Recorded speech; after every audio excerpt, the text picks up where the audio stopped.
하나님 말씀 야고보서 2장입니다.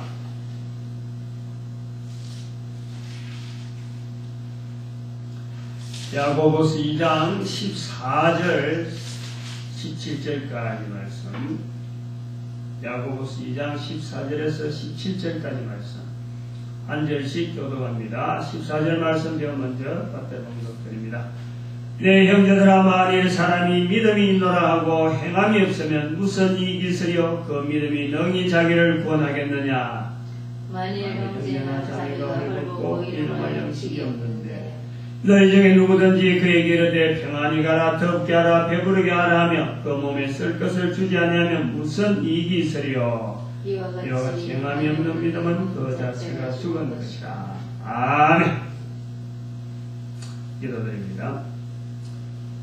할렐루야. 하나님, 오늘도 선한 인도 가운데 하나님의 선하심을 저희들 통해서 나타나시기를 하나님께서 기뻐하여 주셔서 참으로 이 땅에 있는 동안에 인간으로서, 죄지은 인간으로서 가장 선한 자료로서 저희들의 허락받았사오니 하나님 앞에 예배드리는 시간인 줄 믿습니다. 하나님의 백성이 누려야 될 복된 시간인 것을 아버지, 이 땅에 있는 동안에 더욱더 풍성하게 누릴 수 있는 저희들 되어지기를 소망합니다. 이 땅에서 뿐만 아니라 영원한 하나님 나라에서, 영원한 나라에서 영원히 누릴 이 세계를, 이 장소를 하나님 앞에서 보내는 시간들 참으로 준비하는 시간으로서 부정없게 도와주시옵소서. 분명한 믿음으로 주님 앞에 나타나는 저희들 되게 하여 주시옵되, 하나님께서 믿음으로 말미암아 살리라는 역사를 저희들에게 응답되게 하여 주시옵소서. 감사드리옵고 예수님의 이름으로 기도드립니다. 아멘. 오늘 본문 말씀은 성경에 있는 많은 내용이 믿음에 대해서 긍정적인 부분을 가지고 표현하고 있습니다.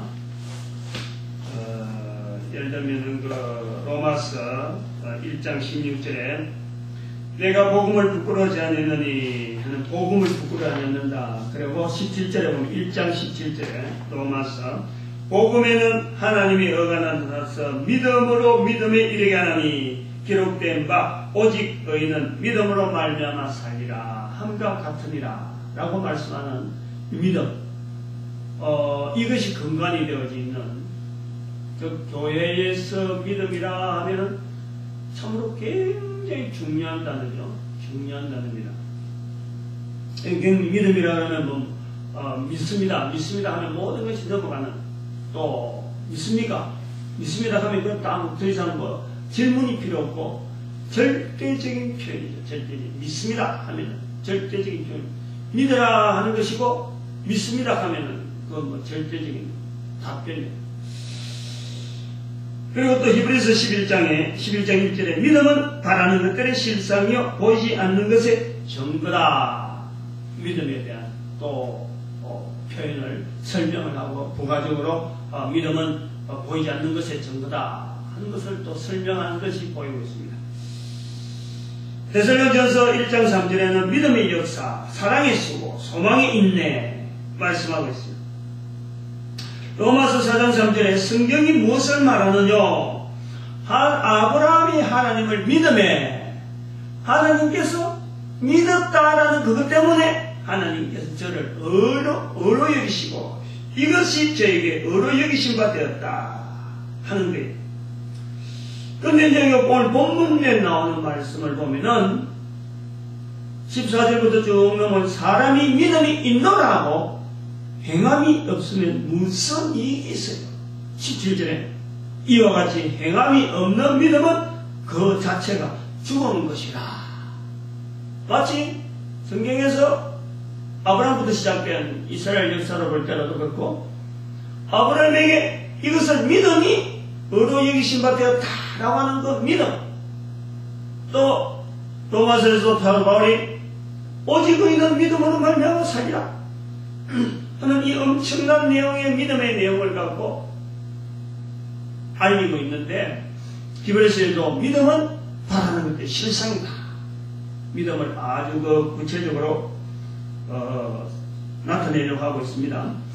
근데 그런 것에 비하면은 오늘 본문 야고보서 2장에 있는 사람이 만약 믿음이 있노라 하고 행함이 없으면 무슨 이익이 있느냐? 그 믿음이 너희 자기를 구원하겠느냐? 믿음이 너희 자기를 구원하겠느냐라는 질문을 던지고 또 행함이 없는 믿음은 그 자체가 죽은 것이라 라고 말하고 있는, 다시 말하면 지금까지 믿음이라 하는 이 성경의 다른 부분에, 다른 성경 야고보서를 제외한 다른 성경에는 믿음에 대한 아주 자신있고 강력하고 오직 의인은 믿음으로 말미암아 살리라, 즉 믿음으로 구원을 받는다 라고 하는 것 똑같은데, 오늘 여기 본문 말씀 나오면 믿음이 너희 자기를 구원하겠느냐?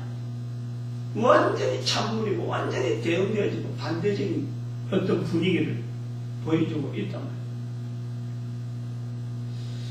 그래서 우리가 이 믿음이 과연 행함이냐?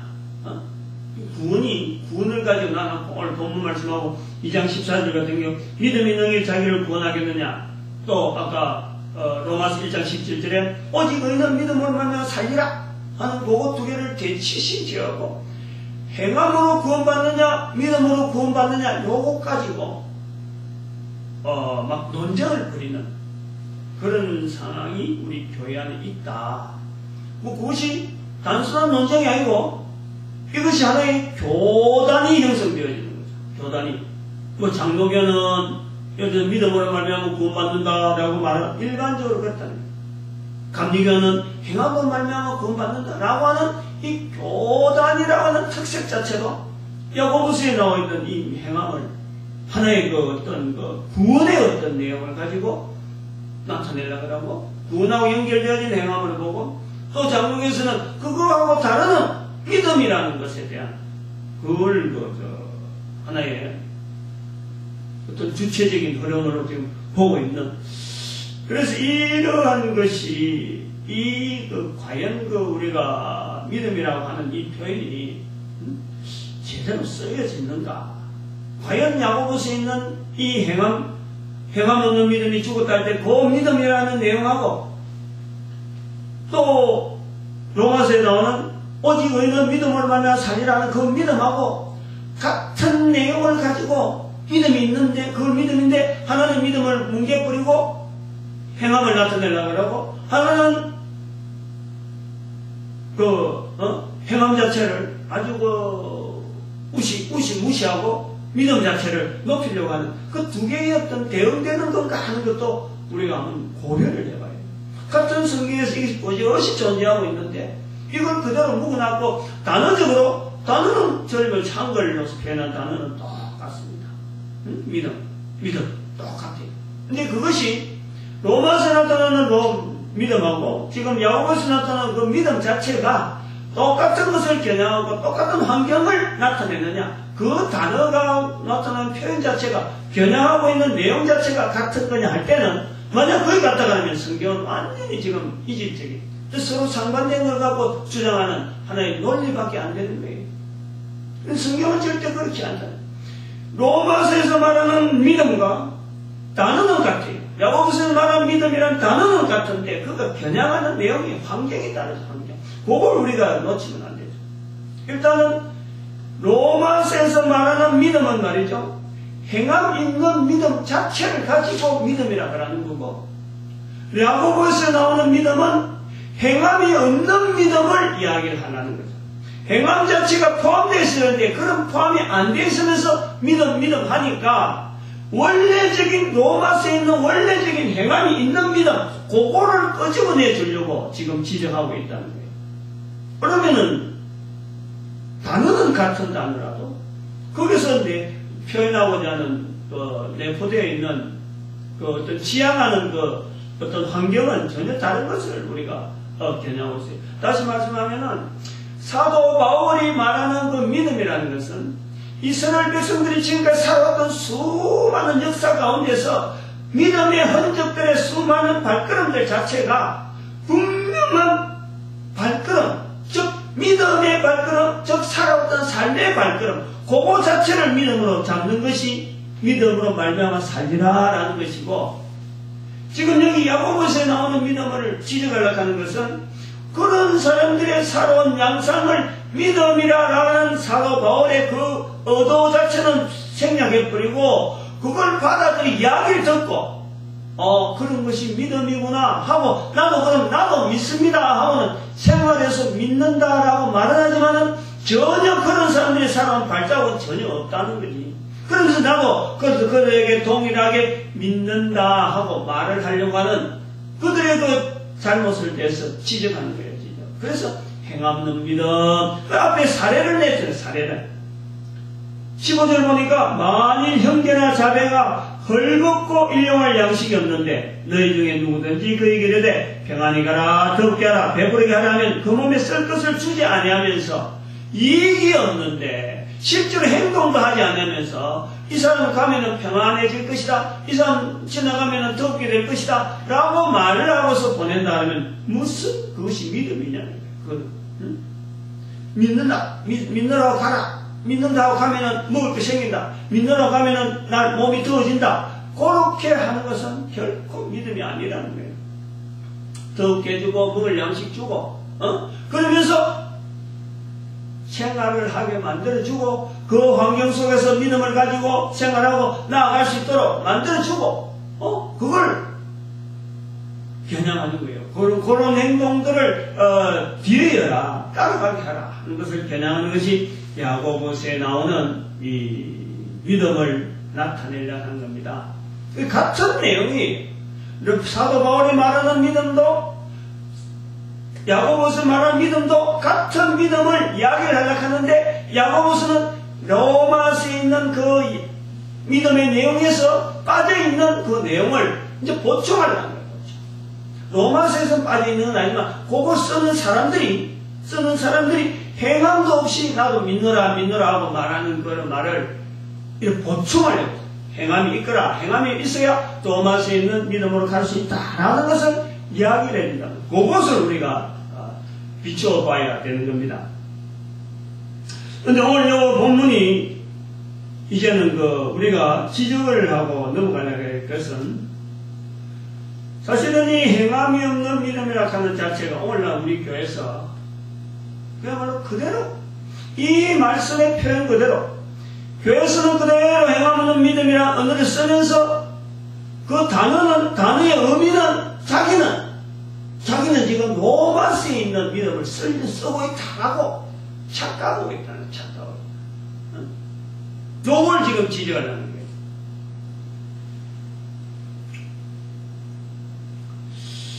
거예요.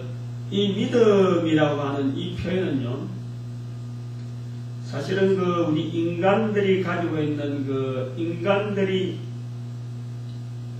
밖에서 사회적인 활동을 한다, 그럼 대외적으로 여러 가지 사람을 만난다, 관계성을 맺는다 할 때 주어지는 세 가지의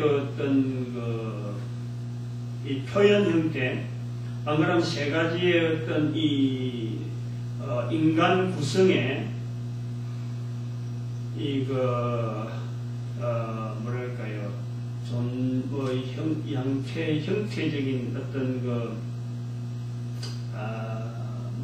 뭐로 표현하면 좋을까, 이런 거를 어떤 성분이 있다. 성분이 다시 말하면 우리가 자라오면서 그냥 가만히 식물처럼 한 자리에서 가만히 자란다든지, 안 그러면 동물처럼 어떤 형태가 환경이 주어진 대로 가만히 놔두면요 절대 우리 인격이 안 되어집니다. 정말 우리 인격이 만들어지는 여러 가지 구성 요소의 세 가지를 분명히 우리가 언급하고 넘어가야 되는 건데, 이 믿음이라고 하는 것을 이야기할 때는 반드시 그 분야를 우리가 인정을 하고 그것을 객관화시켜야 될 필요가 있어요. 뭐냐 하니까 우리는 일단 지적인, 우리는 일단 주변에서 모든 형태를 내가 만져본다든지 내가 눈으로 본다든지 하는, 이런 또 귀에서 듣는다든지 하는, 그리고 느껴보는 이런 여러 가지 어떤 확인되어지는 지적인 개념이요 우리에게는 반드시 있는 거예요. 그걸 통해서 우리의 인격이 형성되어 가는 겁니다. 형성되어 가는 거예요. 영향을 받는다는 거예요. 뭐 배웠다 안 배웠다, 들었다 안 들었다, 봤다 안 봤다, 이런 것에 대해서 우리가 우리의 인격 자체가 형성되어 가는데 중요한 요소라는 거예요. 그게 지적이다라는 것으로서 이렇게 일반화시켜서 표현을 한다라는 겁니다. 그 다음에 또 정서적인 것이에요. 정서적인 것. 정서적인 것은 지적인 부분하고 틀립니다. 이거는 감정 부분이에요. 감정 부분. 느끼는 거예요. 이거는 그야말로 똑같지 않습니다. 절대 똑같지 않아요. 사람들마다 다 틀리는데 아까도 말씀했지만은 배운 만큼에 틀리고 자라는 환경에 틀리고 이것이 감정마다 다 틀려요. 생각이 다 틀려요. 그러나 그 속에서 공감되어질 수 있는 것은 비슷할 것이다 하는 그런 내용은 되죠. 설명은 되어질 수 있지만 결코 이것이 그 사람이 있는 거고 잣대로 딱 갖다 놓고 이를 자체적 지적인 공간처럼 지적인 환경처럼 이렇게 연결해서 비춰주고 이 당신이 지금 느끼는 것이 요만큼이다. 당신은 부피가 이만하다. 이렇게 해서 보여줄 수 있는 만한 그런 내용은 아니에요. 그렇지만은 내가 슬프다든지 내가 기쁘다든지 내가 반갑다든지 내가 정말 해야 되는데 막 급하다 조급하다 이런 느낌 자체는 누구에게든지 다 있는데 이런 감정을 통해서 받아들이는 환경 자체에 자기가 훈련되어지고 또 여러 가지를 많이 적용해오는 이로써 인격으로 형성되어 가는 거예요. 그 다음에 또 하나가 더 있는 것이 이 믿음이라고 하는 의지라고 하는 분야가 분명히 있습니다. 지적인 요소는 없더라도 감정적인 요소는 전혀 개입이 안 되더라도 내가 믿는 것에 대해서는 안 보이더라도 가는 거예요. 안 보이더라도 하는 거예요. 안 보이더라도 기다리는 거예요.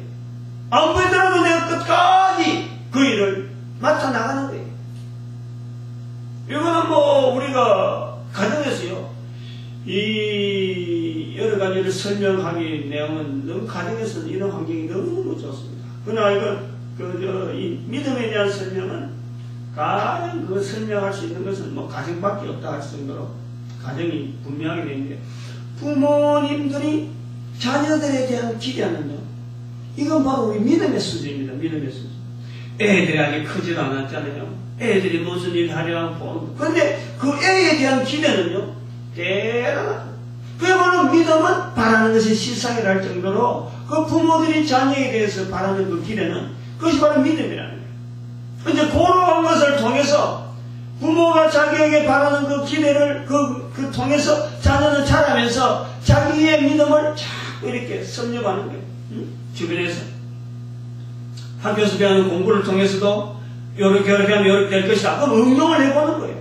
하나 응용해보면 또 더 큰 어떤 믿음이 생기면 더 큰 어떤 것에 대한 기대가 생기면서 또 그 지식을 가지고 믿음에다 응용을 해보는 거예요.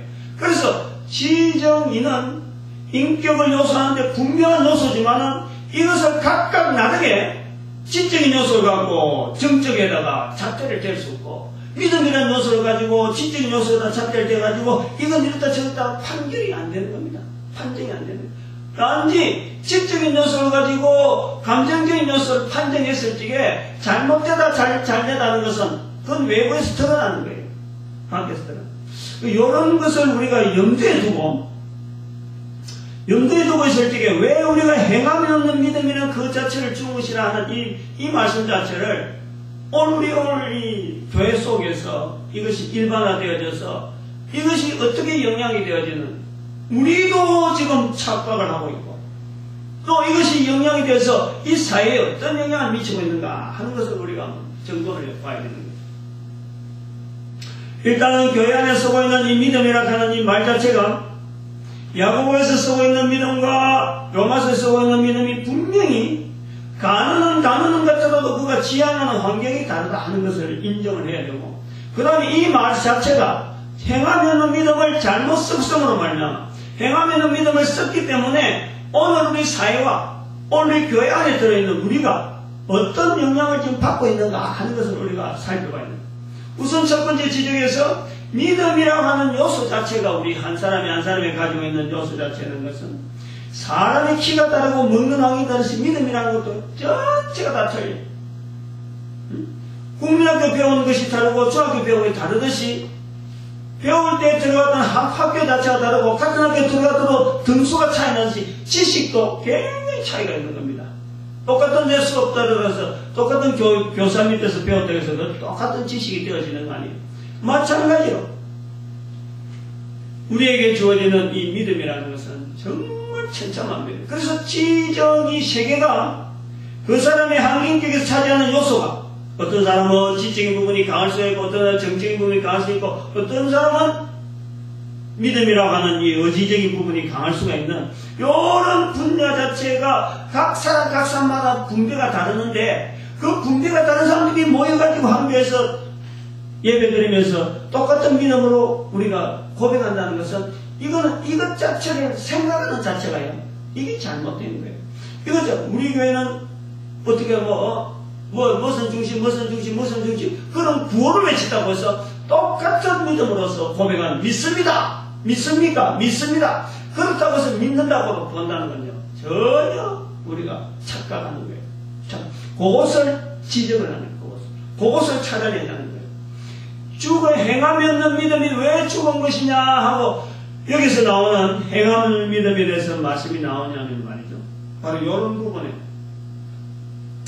의미도 없는 말을 가지고 믿음이라는 말을 쓰는 사람이 있고 그 믿음이라는 것이 정말 참 성경에서 요구하는 로마서에서 말하는 그 믿음 아브라함이 하나님을 믿으니 이를 의로 여겼다 하던 그 믿음 그걸 가지고 있는 사람이 있는가 하면 믿음이란 말 자체도 모르고 그것이 어떤 내용이고 그 환경이 어디에 써야 되는지도 모르면서 지금 이런 차이를 가지고 있는 것이 교회 안에 우리가 쓰고 있다는 거예요.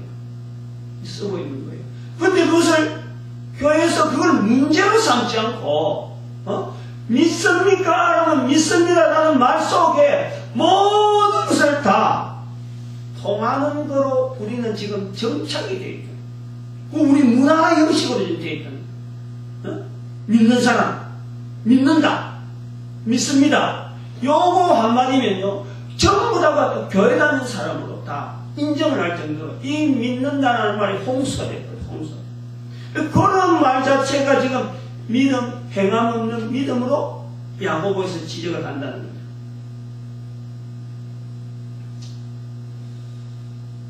행함 없는 믿음에 나타나는 이 현상으로서 교회가 분명히 주어졌는데 이게 나오는 현상으로서의 우리 사회적인 현상을 한번 살펴보면 말이죠.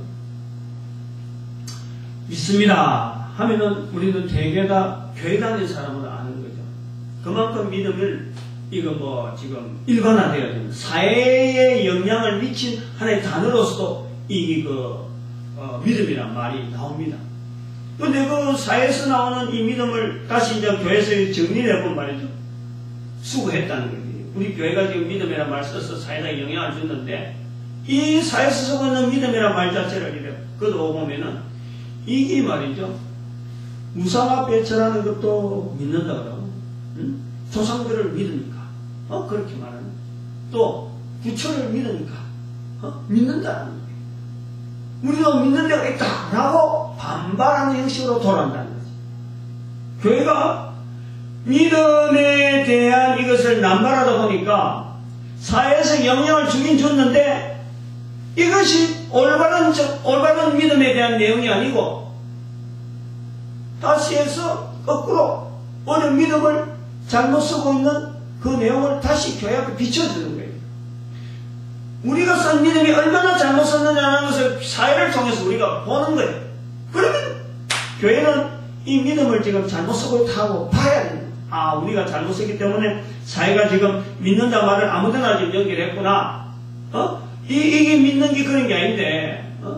그래서 우리가 그걸 보고 반성을 해야 돼요. 그런 시점으로서 우리는 이 본문 말씀을 보는 겁니다. 행함 없는 믿음 하는 거예요. 우리 민족에게 있어서의 그 특징이라고 하면 아까도 개인적으로도 지적인 요소, 정적인 요소, 의지적인 요소를 우리가 봐서 지정이 이 세 가지를 둔다 보면은 개인에 있는 이런 현상들이 서로 간에 모여서 한 공동체를 이루는데 특징이 뭐냐? 지적인 요소로 계속해서 발전되어지는 사람들이 많이 모이는 것이 하나의 공동체가 국가가 될 수가 있습니다. 또 정적인 부분이 많이 모인 사람들이 국가적인 형성으로 하나의 나라가 되어질 수 있는 거예요. 또 의지적인 요소가 많은 그런 사람들끼리 또 그것이 이제 사회적인 어떤 운동이죠. 사회적으로 막 이렇게 유도해가지고 정책을 이뤄서, 계속해서 어떤 정책의 근간에서 지적인 요소에 근간이 되게 하고, 정적인 요소 근간이 되게 하고, 의지적인 요소에 근간이 되게 하는 그런 사회를 형성되어 가는 거예요, 형성되어. 어떤 사회 외적인 그런 요소도 있습니다. 그러면서 그 국가가 나타내는 하나의 단위적인 어떤 요소, 지정이 세계적에서 이렇게 부각되어지는 민족이 있고 국가가 있는 겁니다. 우리 민족은 그에 비하면 지정이중에서 우리 민족은 정적인 요소가 강해요. 이걸 인정을 해요. 다른 말 하면 우리가 구라파라고 하는 미국이라고 하는 아메리카라고 할 때 미국 사람들이 바라보는 지정이 세중에서요, 미국 사람들은 지적인 부분이 굉장히 강합니다. 그걸 국가적인 근간을 잡는 거예요. 그래서 그 사람들이 믿는다라는 것은요, 우리가 말하는 믿는 거하고 전혀 달라요. 그 사람들이 실제적으로 행동하는 거예요. 나타나는 거예요. 즉, 정직하다든지, 용감하다든지, 용감하다. 이런 걸 갖고 하나의 교회에서 말하는 믿음의 어떤 이 단어에 대해서 사회가 반응하는 거예요. 교회에서 믿음이라는 말을 워낙 많이 쓰니까 사회가 반응하기를, 교회 다니면서 믿음이라는 말을 많이 쓰는 사람은 사회적으로는 정직해야 된다. 정직해야 된다라고. 저는 다른데 우리가 네덜란드나 이런 나라 같은 데는 믿음이라는 완전히 신앙이에요. 그거는 다른 어떤 환경보다도 하나님에 대한, 또 하나님 외에라도 다른 어떤 사회적인 부서 중에서도 이 믿음이라고 하는 의지적인 분야를 굉장히 강조를 많이 한다. 이것은 특히 조그마한 부족 국가라든지 이 단위적인 국가에 있어서는 이 국가가 다 공동체가 되어지는 곳은 의지적인 부분이 굉장히 많이 요구가 됩니다. 근데 우리 민족은 정서적인 부분이라는 거예요. 정서적인. 그래서 정서적인 부분이다 보니까 이것이 내가 느끼는 어떤 똑같은 감정 같으면은 감정 부분에 똑같으면 그걸 믿는다라고 이야기하는 거예요. 믿는다. 교회에서 말하는 믿는다라는 것을 사회적으로는 이렇게 내가 같은 대상, 내가 믿음의 대상이라든지 이런 부분에서는 그거다가 다 믿습니다. 다 연결하는 거예요. 그래서 조상을 믿는다라는 부처를 믿는다라고. 어떤 사람은 또 들어서 해야 될 말도 아닌데도 불구하고 나는 귀신을 믿는다. 귀신의 존재가 있다라는 것을 이야기해야 되는데 있다 없다 지적인 부분을 요소해야 되는데 이건 귀신을 믿는다. 이런 표현을 쓰는 것이 우리가 교회에서 말하는 믿음이라 하는 단어가 이 사회적으로 지금 어렵게 진행되다 보니까 이 교회 안에 들어와서 말이죠. 이 믿는단 말이 이제는 그냥 혼탁해지는 거예요. 오늘 이제 우리가 행함이 없는 믿음에 대해서 우리가 그 자체가 죽은 것이다 하는 구체적인 사례를 이제 접근해 가야 됩니다. 우리가 죽는다. 오늘 본문에 그 자체가 죽은 것이다 하고 이제 말씀을 하는데 죽는다라는 말을 할 때 두 가지 요소를 우리가 볼 수 있습니다.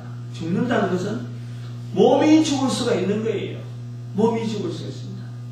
또 죽는다는 것은 영혼도 죽는다라는 걸 알아야 돼요. 영혼이 죽을 수가 없어요. 그러니까 개념 차이가 있다는 거죠. 우리가 죽는다. 그 자체가 죽은 것이다 할 때 단순하게 육신의 목숨만 죽는 거로 보면 안 되는 거죠. 죽은 영혼이 있다는 거죠.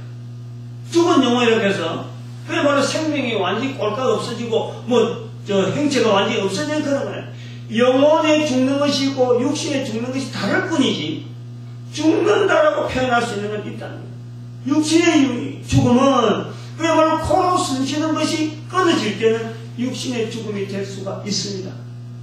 그러나 영혼이 죽는 것은 근본적으로 살아야 될 영혼의 환경이 있었는데 그 영혼의 환경에서 끊어지는 거예요. 다시 말하면 죽은 영혼이라고 하는 것은 영혼이 근본적인 자리는 인간의 영혼이 근본적인 자리는 바로 천국이에요. 천국. 그러나 그것이 죽은 영혼이라는 것은 영원히 천국을 못 누리고 천국이 있어야 될 자리가 자기에겐 주지 않고 지옥에 갈 수밖에 없을 때 그것이 그럴 땐 죽은 영혼이다. 다시 말하면 죄로 말미암아 완전히 행동, 영혼으로서의 기능 자체가 영원한 천국을 누려야 될 이 영혼이 죄로 말미암아 완전히 이 영혼하고 천국하고 멀어져 있을 때 그것을 죽은 영혼이라 하는 거예요. 그래서 죽는다고 할 두 가지로 우리가 보는 거죠. 다시 말하면 몸은 죽는다고 할 때 행동이 없는 거예요. 행동이 없는 거. 영혼이 죽었다고 하면 믿음이 없는 것이 죽은 거예요. 다시 말하면 이 믿음이라는 것은 영혼이 살아날 수 있는 환경입니다. 환경. 영혼이 있다 없다, 영혼이 살았다 죽었다 어떻게 나타낼 거예요? 내가 지금 살아있는데 몸은 살아있다. 그런데 영혼이 살았다, 영혼이 죽었다 이걸 어떻게 나타낼 거예요? 우리가 몸과 영혼이 있는 거예요. 그래서 우리 교회에서 믿음이 없다라는 믿음이라는 말을 함부로 쓰는 이유가 바로 이 영혼이 죽는 데 대해서 영혼이 살아가고 영혼이 활동하고 있다. 그 환경이 믿음이라는 것에 대해서 모르는 거예요. 이거에 대해서 연결을 안 하는 거지. 모른다기보다도 못 들었으니까 모른다 할 수도 있겠지만 우리가 몸이 살아서 움직이는 것, 영혼이 살아서 움직이는 것 두 가지가 살아야 우리가 산다라고 볼 수 있는 거예요. 둘 중에 하나만 죽어도 죽은 거예요. 어느 게 죽더니 하나만 죽어도 우리는 죽은 상태예요. 단지 몸으로서는 지금 살아있는 몸들이 되지만 영혼이 죽어 있으면은 우리가 죽은 영혼 가지고 지금 우리가 지옥의 모습을 살아가는 거예요. 지옥의 속에 살아가는 거예요. 근데 육신이 죽어버리면은 그 지옥에서 살아오던 영혼까지 영원히 이제는 기회가 없는 거죠. 이 영혼이 살았다 죽었다 라는 것을 나타낼 수 있는 환경이 뭐냐? 그것이 믿음이라는 믿음. 응? 영혼이 살았느냐 영혼이 죽었느냐 어떻게 나타내느냐? 우리가 지난주에는 부활주의를 우리가 기념하고 그랬습니다. 부활은 죽은 자가 사는 것이 부활입니다. 그 죽은 자가 산다 믿느냐? 교회 다니는 사람들이 그거 물어보면요 다 믿는다 그래요. 다 믿는다. 믿고 있다. 믿고 있는 것을 어떻게 아느냐? 내가 죽었다가 살아나는 것을 내가 부활되어지는 것을 어떻게 아느냐? 보여줄 수 있느냐니까. 행동은 나타나요. 다시 말해서 믿는 것을 보여줄 수 없다면 믿는 것이라 할 수가 없습니다. 그것을 죽은 믿음이라고 말하는 거예요. 부활이라고 하는 것은 분명히 영혼에 대한 개념이 없으면요 이것은 어림도 없는 거예요. 부활이라는 것은 몸이 죽고 영혼이 죽고 두 가지가 완전히 죽었을 적에 다시 살아날 수 있는 것을 우리가 이야기하는데 죽는다라는 그 개념 앞에서 완전히 죽는 것, 더 이상의 어떤 세계가 없다, 더 이상의 어떤 세상이 없다고 할 적에는요 이 부활이라는 말이 들어갈 수가 없는 거예요. 없어지는 건데 죽는 거하고는 다르잖아요. 더 이상 없어지는 것이 죽는 거라면은 아무것도 없는 거라면은 그것을 다시 산다는 것은 없는 거예요. 그런데 죽는다라는 개념 다음에 죽으면서 다시 산다, 부활한다 하는 것은 영혼이 있다라는 것을 개념을 전제로 하지 않으면 이건 설명이 안 되고 이해가 안 되고 접근이 안 되는 거예요. 근데 부활 그러면 다들 교회에서 말이죠. 부활절 가니까 나도 사니까 라고 하는데 실제로는 영혼에 대한 이 살아나는 것에 대해서 어떻게 나타내느냐? 그것을 우리는 믿음이라고 하는 것에 우리가 설명을 할 수 있어야 되고 그것을 우리가 나타내야 된다. 영혼이 사는 것을 다시 사는 것을 우리가 믿음으로서 어떻게 보여줄 거냐? 말하지 않으면 안 되는 거죠. 응? 말하지 않으면 안 되는 거예요. 뭘 할 거예요? 우리 몸 지체 중에서 내가 몸이 산다, 내가 다시 산다, 내 영혼이 산다. 그것을 나타낼 수 있는 것은 살아있는 동안은 오직 하나밖에 없어요. 말하는 것밖에 없어요. 말하는 것밖에. 말함으로 통해서 내가 행동으로 나타나는 거예요. 또 그렇게 말하는 대로 살아가는 거예요. 그래서 이것을 우리는 다른 말로 하면은 믿음을 나타내는 모든 행위를 전도라라고 다른 말로 할 수 있는 거예요. 다시 말하면은 우리 교회에서 행동하고 있는 이 모든 믿음은, 모든 믿는 것은 말이죠, 영혼에 대한 인식, 사실은 죽음에서 부활하는 이 사건 자체에서요, 우리는 다 연결해 봐야 됩니다. 왜 예수님께서 죽으셨다가 왜 다시 살았을까? 그 의미가 없다면요, 우리의 믿음하고 관계없는 내용이라면 예수님이 결코 부활할 필요가 없습니다. 부활할 필요 없어. 그냥 내가 죽었다, 죄를 사했다라고 끝낼 수 있어요.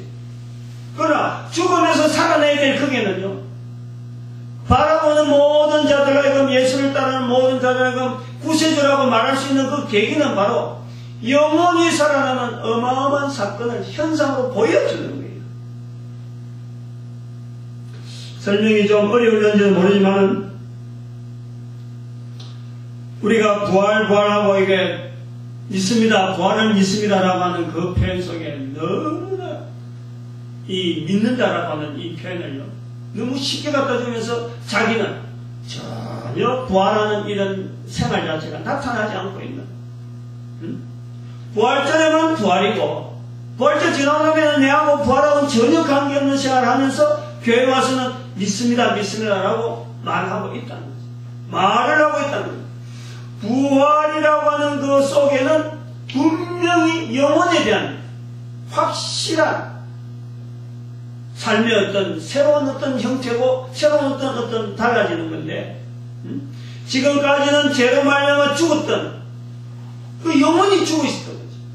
그 영혼이 예수 그리스도 말미암아 죄에 죽었던 우리라 다시 살아나는 그 현상이 부활인데, 그것이 그냥 없는 거, 연결이 안 되는 거. 몸만 죽었다가 살아난 정도로 이렇게 보고 있지, 실제로 그 속에 죽어 있는 영혼의 부활이라는 것은 생각지도 않고 있습니다. 생각지도 않고. 그렇게 영혼을 생각하지 않고 믿음이란 말을 써버리니까 믿음이 만날 공수표예요.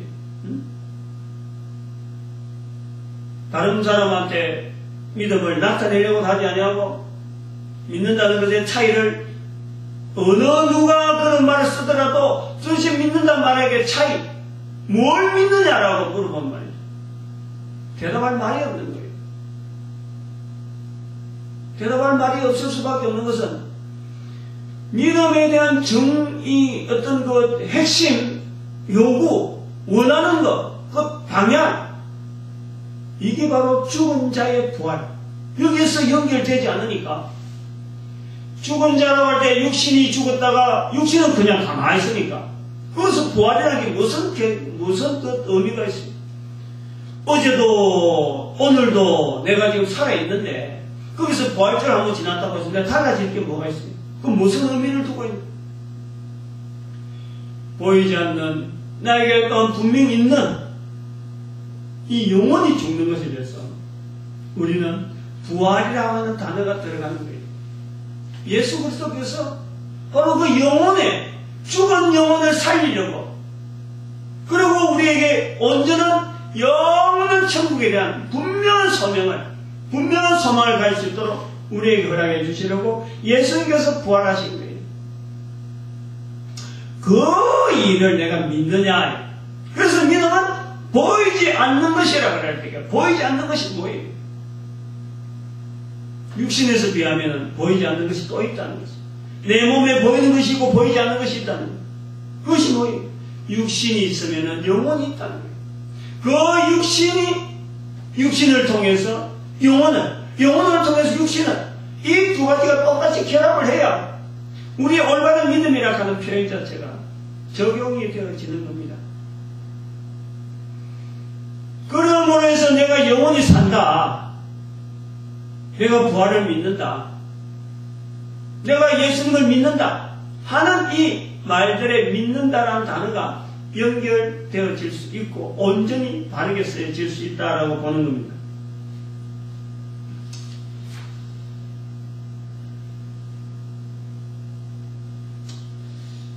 우리가 이 실제적인 생활 속에 들어가 보면은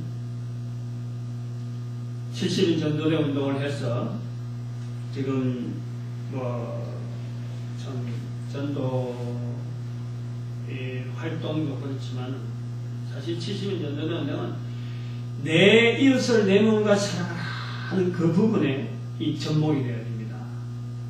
내 이웃이라 그럴 때 내 몸과 같이 내가 이 구원받은 자가 분명하고 내 영혼이 살아가는 것이 분명하기 때문에 이것을 알리고 이것을 서로 간에 동참하게 만드는 그 활동인데 우선 내 이웃이라고 할 때 내 몸은 내가 지금 구원받는 거예요. 내 이웃은 두 가지로 봅니다. 하나는 교회 안에가 내 이웃이 상받자는 거지. 분명한 이 믿음이라는 단어를 써서 우리가 예수 그리스도 안에서 믿음의 고백을 온전히 할 수 있는 그런 자들. 그래서 믿음으로 말미암아 살리라 하는 것에 대한 이 동참되어지는 하나의 운동이 되어지는 거고, 그 다음에 또 하나는 밖에 있는 그 교회 밖에 있는 자들, 그들에게 예수를 알려주어서 내 이웃을 사랑하는, 그래서 구원에 동참하게 하는 하나의 그런 운동을 삼아 있습니다. 그런데 내가 믿습니다. 70인 전도전쟁이 전 세계에서 앞으로 온 나라와 온 백성들을 위해서 내 이웃을 내 몸과 사랑하는 하나의 운동으로서 분명한 기치를 걸고 앞으로 이것이 계속 모든 교회가 이걸 해야 될 줄 믿습니다 라고 믿는다. 분명히 그건 믿지 뭐. 이거는 예수님이 하신 일이니까 분명히 되어질 줄 믿죠. 근데 그 일을 하게 되어지는 과정에서 믿습니다 하고 말이죠. 나는 딱 그냥 아무것도 하지 않는다면 믿습니다. 말만 믿습니다. 아무것도 하지 않는다면 거기 무슨 믿는 게냐. 요 70인 전도운동이 이루어지기 위해서 목회자는 또 그 속해 있는 활동하는 성도들은 자기의 고민이 있어요. 어떻게 하면 내가 이 자리에 쓰임받을 걸까? 어떻게 하면 이 일이 되어지도록 내 주변에 내 환경, 내가 지금 살아가는 이 시대에 내가 어떻게 하면 하나의 도구로서 쓰임받을 건가 하는 고민이 우선 있어야 돼요. 그 고민은 쉬운 예로 이제 여러 가지가 있지만 우리가 월요일 달달이는 활동하는 이런 운영 문제, 전도하는 전도대 운영 문제, 그 다음에 또 전국의 청소년들 모아놔서 집회를 한다. 그 다음에 사모님들 모아야 되겠다. 또 학생들, 청년들도 모아야 되겠다 하는 신학생들 모아야 되겠다 하는 이런 프로그램 자체가 구체적으로 나오는 거죠. 근데 그런 구체적인 프로그램이 있어야 되는 게 아니고 장소도 준비하고 일을 진행하고 사람들 모으고 연락하고 하는 이런 일들이 하나하나가 전부 다 믿음의 내용이지 그것이 어떻게 믿음에서 떠나는 내용이 아니잖아요. 그래서 그런 믿음이 같이 들어있을 적에 아브라함이 걸어갔던 믿음, 이것을 믿으니 하는 거예요. 행동 자체, 삶 자체가 같이 연결되어질 때 그것이 믿으니 라는 거예요. 그냥 앉아서 될 겁니다. 누군가가 할 거예요.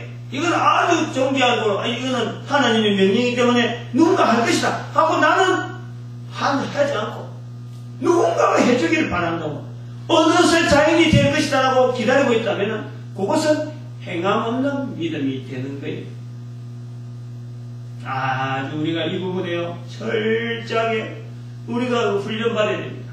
너무 배처럼 믿습니다 하면 말이요 마치 예수님께서 무리로 걷게 하는 베드로처럼 예수님이 명령하면 뭐든지 될 건데 예수님 명령해 주세요. 예수님 하게 해주세요. 예수님이 마치 다 진행하는데 자기는 가만히 있는 자기는 가만히 안 있어도 베드로가 물 위에 그냥 둘둘 걸어가고 떡이 막 그냥 5,000명을 먹이는 이런 일들이 자연히 되어지는데 자기는 그냥 손도 까딱 안 하고 있는 안 해도 될 것처럼 믿습니다.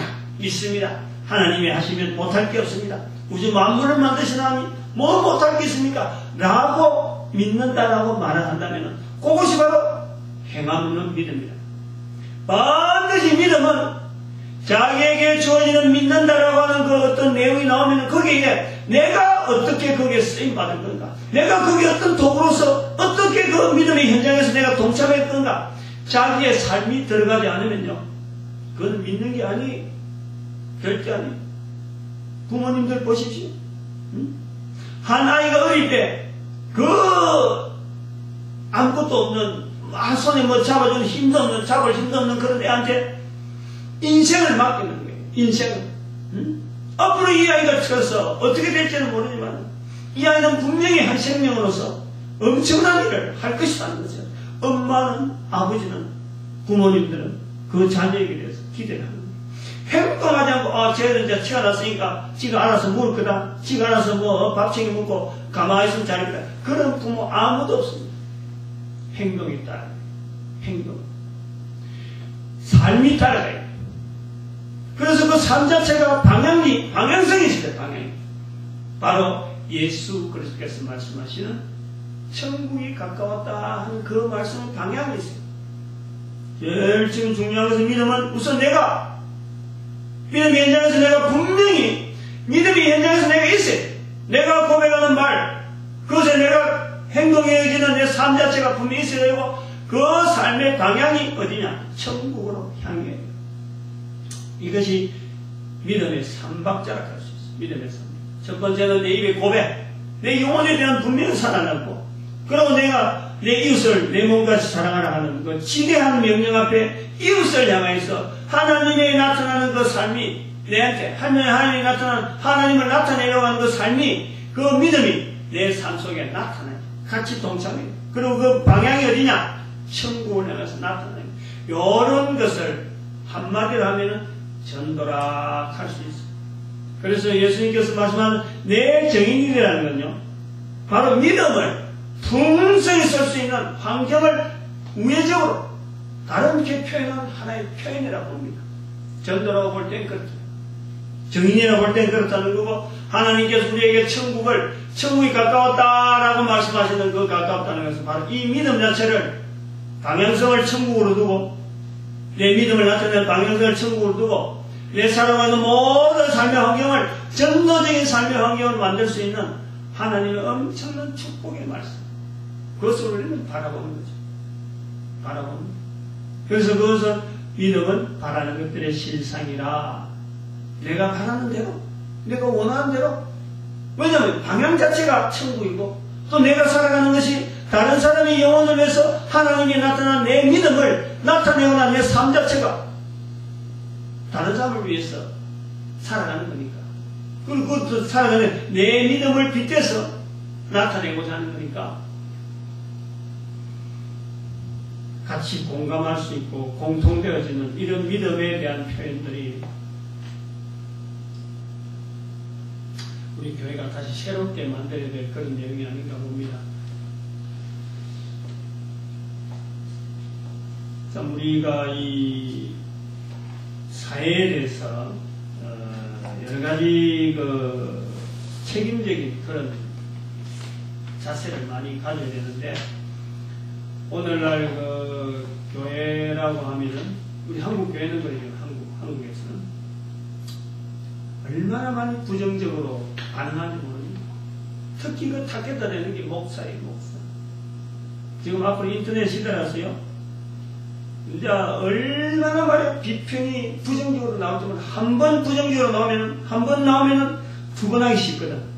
두 번 했다가 뭐 네 번, 여덟 번 막 기하고 수적으로 자라나는 것이 바로 부정적인 부분이거든.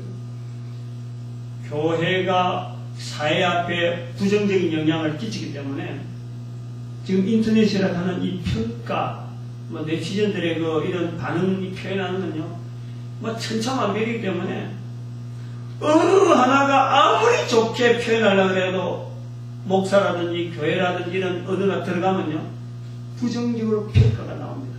왜냐하면 지금 우리 교회가 이 사회에 부정적 영향을 미쳤어요. 그 부분 중에 우리가 믿음이라 하는 이 단어를요, 전혀 잘못되게 지금 쓰도록 만들어놨어요.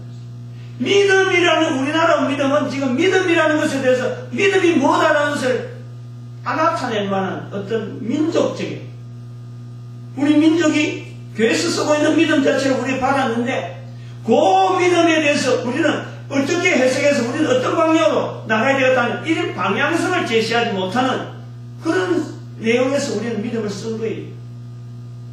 그리고 지금 되돌아온단 말이에요. 지금 역으로.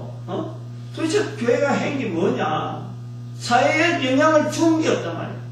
이 교회에서는 우리 믿습니다 가지고 절대적으로 쓰고 있는 이 믿음을 가지고 사회에다 딱 던져놨는데 던져나오고 돌아오는 내용들은 아무것도 없다 보니까 욕을 하는 게 뭐했냐 뭐야. 교회가 도대체 이 땅에 있는 동안에 뭐 했느냐? 100년 넘게 있으면서 교회라고 하는 이 단체를 통해서 이 사회를 향해 생긴 뭐 있느냐? 한번 반성해 볼 필요가 있습니다. 그래서 오늘 여기 본문에만 행하며 있는 믿음 죽었다. 죽은 믿음을 가지고 우리는 지금 교회에서 부둥켜하고 있습니다. 죽은 시체를 갖고 있습니다. 영혼은 지금 죽어 있는데 성도들이 지금 여러 가지 믿음의 생활 없이 아무 힘도 없이 살아가고 있는데 그냥 단순하게 믿습니다 라고 남발해. 그것이 뭐 사회에서 볼 때는 완전히 헛탕이다. 아무것도 알맹이 없는 교회. 이런 모습이다 보니까 뭔가 교회하고 연결된 단어가 비평으로 올라와서 내치전들이 평가를 하면요, 그거는 백발백중 거의 70~80%가 부정적으로 전부 다 언급되도록 되어 있는 것이 지금 사회예요. 자업자득이죠. 이런 부분에 대해서도 우리가 지금 이 70인 전도대 운동을 통해서라도 우리 민족이 이런 교회 안에 쓰고 있는 이런 단어 하나하나에 대해서 잘못되어서 돌아오는 이런 여러 가지 표현들에서 교회는요 철저하게 회개하는 자서 낮아지고 그래서 교회가 서로 연합해가지고 말이에요. 이 부분에서 우리가 참 정말 절실하게 하나님 앞에 부르짖고 회개운동을 좀 있어야 될 것 같아요. 행하며 있는 믿음이 죽은 것이라 하는 것은 우리 한국 교회에 대한 자성할 수 있는 그런 표현이라 봅니다. 말씀을 보고 오늘 우리의 모습을 보고 그리고 그렇다고 해서 우리가 이것이 이제 부활이라고 하는 분명한 또한 다른 거기 있으니까 정민이 있으니까 소망이 있는 거예요. 될 것이다. 가능성이 있는 거예요. 왜냐하면 예수님 부활이기 때문에 가능성이 있을 것이다. 그러니까 지금은 밑바닥으로 떨어지고 있는데 다시 돌이킬 수 있는 길이 있을 거다. 그거 붙잡고 지금 70인 전도대 운동을 지금 벌이려고 하고 있는 겁니다. 그러니까 우리의 믿음을 결부시켜야 되는 거예요. 가만히 있으면 안 돼요. 누군가 해줄 기다 하고 있는 게 아니고 다 같이 동참해야 돼요. 다 같이. 적어도 교회에서 와서 믿음이라는 단어에 대해서 고민하는 사람들은요 다 동참해야 돼요. 그래서 믿음이라는 것을 실질적으로 내 삶과 우리 민족에 걸어가는 그런가. 그래서 우리 민족을 통해서 전 세계를 향해서 소망 있는 민족으로 만들어줘야 돼요. 그 교회가 한 일을 나타내야 됩니다. 행하면 믿음 죽은 것이라 하는 것에서 우리가 부활의 소망을 다시 한번 누리는 복된 시간 되길 바랍니다. 기도드립니다.